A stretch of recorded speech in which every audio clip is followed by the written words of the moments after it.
Mrs. Kwame was known for her beauty and grace. As she passed by, she was admired by all. Mrs. Kwame had 4 daughters, Willy Willy, Willy, Summy, and Kwa Kwa Kwa. She always wished that Kwa Kwa Kwa was not her daughter because she believed Kwa Kwa Kwa was an embarrassment to her beauty. Unlike her and her other daughters, Kwa Kwa Kwa was not as beautiful.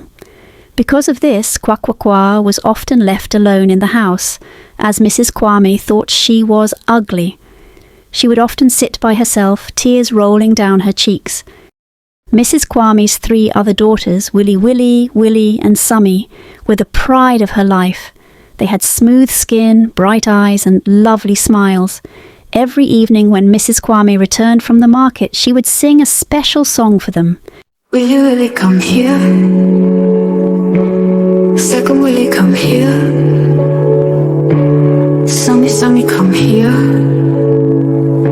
But Kwa Kwa, stay there. Will you really come here? Second, will you come here? Summy, Summy, come here. But Kwa Kwa, stay there. Upon hearing this song, the 3 girls would dance to their mother's song with joy and finally rush outside. They would hug her and help carry her bag. But Kwa Kwa would stay in her corner, watching with sad eyes. Every day this song served as a painful reminder of her difference, a difference that kept her mother's love at bay. Every morning before Mrs. Kwame goes to the market, she gives Kwa Kwa a big list of chores to do. She even shows Kwa Kwa the spicy pepper she blended, warning that she will use it if the chores aren't finished. Meanwhile, her 3 other daughters just watch and play all day, doing nothing to help. Kwa Kwa works hard cleaning the house and even washing her mother's car. She stays busy all day while her sisters have fun, only waiting to hear their mother's song so they can dance and meet her as usual. Will you really come here? Second, will you come here? Summy, Summy, come here. But Kwa Kwa, stay there. Will you really come here? Second, will you come here? Summy, Summy, come here. But Kwa Kwa, stay there. Will you really come here? Second, will you come here? Summy, Summy, come here. But Kwa Kwa, stay there.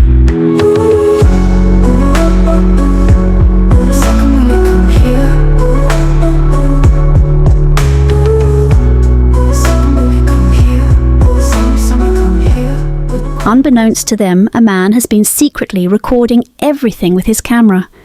He's been watching Mrs. Kwame and her children closely, learning Mrs. Kwame's song and voice. He wonders who Kwa Kwa is and why she is treated so poorly. But more importantly, he has his own plans to execute. One sunny morning, Kwa Kwa Kwa was washing her mum's car like she did every day. Mrs. Kwame, dressed for work, scolded Kwa Kwa Kwa and reminded her of all her chores, warning her of the punishment if they weren't done right. Hidden nearby, the strange man recorded everything as he always did. Mrs. Kwame got into her car, started the engine and drove away. It was time for Funky to put his plan into action. He waited until Mrs. Kwame was far down the road, then quietly sneaked into the compound, looking around to make sure no one saw him. He crept to the front door, changed his voice, and began to sing.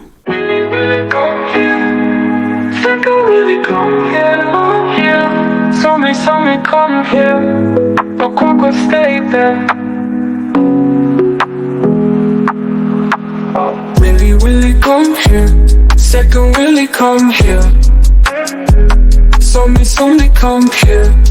But Kwa Kwa, stay there. Yeah.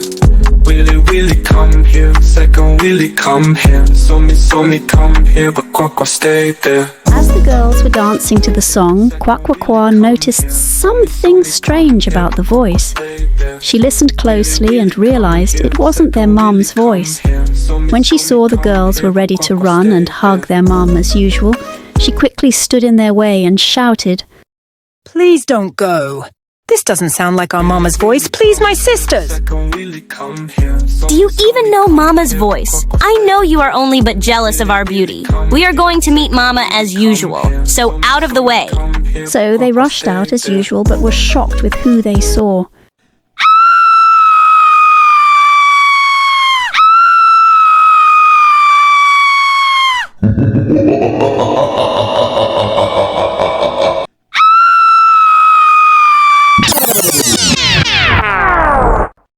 The man, with a wave of his hand, turned the girls into 3 tubers of yam. He stuffed them into a black sack and left. Kwa, trembling with fear, heard the scream.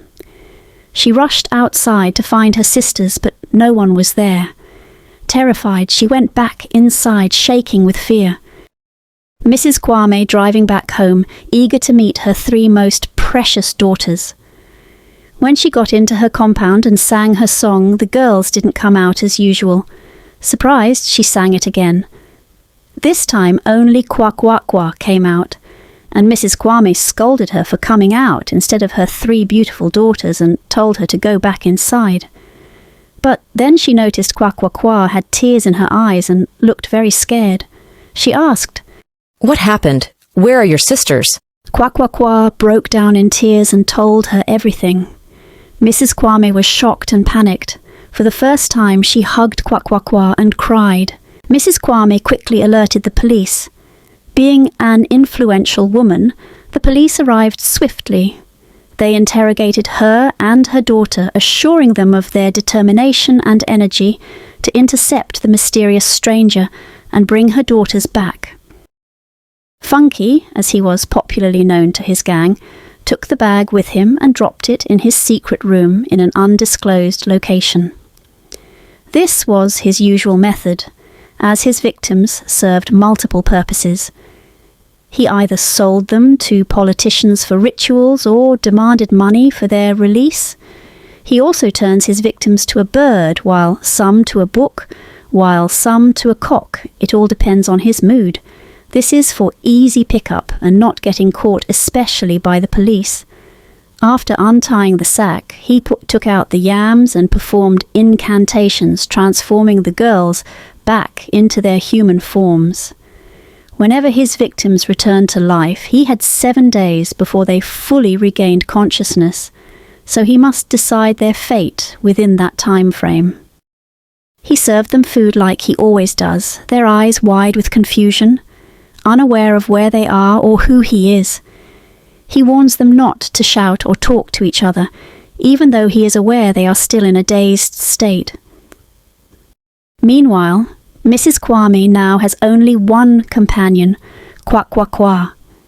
She grows to love her dearly, realizing how smart she is and that she is not ugly but unique in her own way.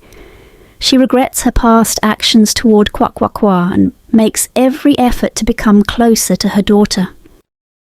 One evening, as Mrs. Kwame was watching TV, always alert and waiting for updates from the police about the search for her daughters, her phone rang. She picks it up and said, "Hello, who is this?" A strange voice echoed. "Hello, I am the one with your 3 daughters. If you want to see them again, you will drop $20,000 at the address I just sent. If you involve the police, you will never see your precious daughters again." Out of fear and desperation, she complies and goes alone the next day to drop the money at the specified location. The next day, Mr. Funky calls to confirm the payment and promises she will see her daughters tomorrow. When tomorrow came, Mrs. Kwame and Kwa patiently waited, checking outside at every moment. The day ends, but the girls did not return. Worried, Mrs. Kwame calls the strange man's number, but it is switched off. A month later, she gets another call asking for more money. She pays again, but still didn't see her daughters. This continued for months. Funky kept asking for more money until Mrs. Kwame became tired and broke. Kwa prays every day for her sisters to return and asks God to save them from the strange man. One afternoon, Mrs. Kwame went to the bank to do some business transactions. After the last incident with her 3 daughters, She didn't want to leave Quack-Quack-Quack alone in the house, so she took her along. While they were waiting, Quack-Quack-Quack heard a familiar voice beside them, near the ATM. She stopped listening to her mum and became more attentive to the stranger's voice. Immediately she remembered the song and the voice she heard the evening her sisters were kidnapped. She realised it was the strange man's voice. Quack-Quack-Quack told her mum, who quickly called the police. Funky, who was always paying attention, noticed Quack-Quack-Quack nearby. He remembered her. He quickly left the woman he was talking to, who was one of his clients, and got into a taxi, looking worried. Mrs. Kwame and Quack-Quack-Quack rushed to their car and followed the taxi from a distance, with Mrs. Kwame keeping her eyes fixed on him while Quack-Quack-Quack updated the police. Funky got out of the taxi, looked around and walked down the path to his secret hiding place, unaware the police were watching him. The girls, now fully conscious, were always scared when he came around. Hearing the police sirens, he warned them not to talk or he would deal with them. As the sirens got closer, Funky became more confused and decided to escape through the back door. The police had already surrounded the building. They saw him running and chased him down. He ran fast but was caught and arrested. They removed his hood and saw his face. The girls ran outside, saw their mum and Quack-Quack-Quack. Willy, Willy, come here. Second Willy, come here. Sonny, Sonny, come here. And Quack-Quack-Quack, hug me. Sunshine in the sky, laughter in the air.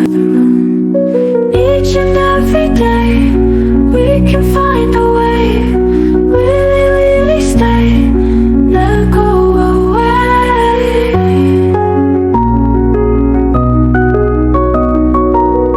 And they all hugged each other.